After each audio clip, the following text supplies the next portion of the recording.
C'est un choc, surtout quand... oui, c'est un choc, parce que on ne s'attend pas. On s'attend à 9 mois à avoir un bébé, et puis on a un bébé prématuré avec la gestion. C'est difficile. Ça coûte très cher la gestion du prématuré. Ça coûte très cher. On dit souvent que c'est comme construire une maison au CHU Sylvanus Olympio en haut là-bas. Chaque matin, c'est comme la réanimation en fait. Surtout qu'on n'a pas toutes les assurances qui nous prennent en charge. Donc c'est un choc financier, si je peux dire bien. Et puis un choc pour les parents de devoir s'occuper d'un prématuré. Mais bon, c'est arrivé, on gère. Et oui, un bébé prématuré n'est pas prêt. Un enfant doit être prêt à sortir. C'est pour ça que c'est à 37 semaines qu'on sait qu'on est à terme. On peut accoucher et puis on rentre à la maison. Tout le monde va bien. Bébé tête, maman est contente et puis la vie continue.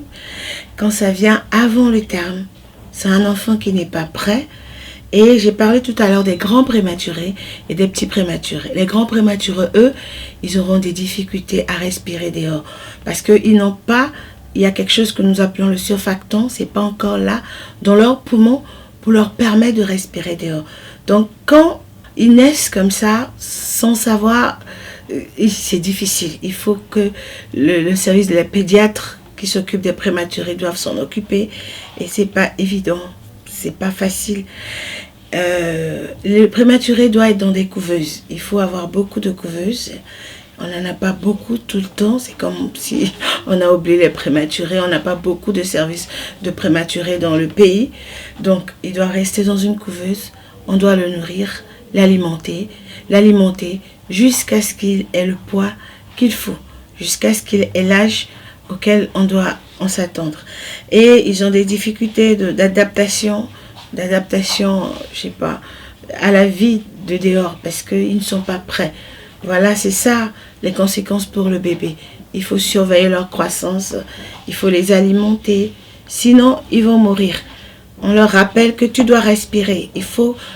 C'est très cher la prise en charge d'un prématuré, c'est très cher.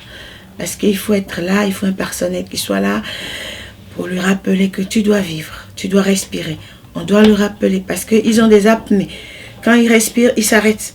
Et puis si on ne les rappelle pas, ils s'en vont en même temps.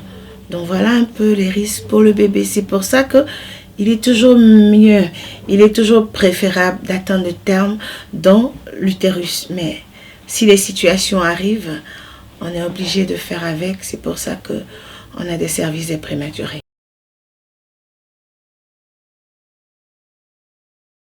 Oui, on peut prévenir par des consultations prénatales de qualité avec du personnel de qualité et faire ce qu'il faut faire. On peut prévenir.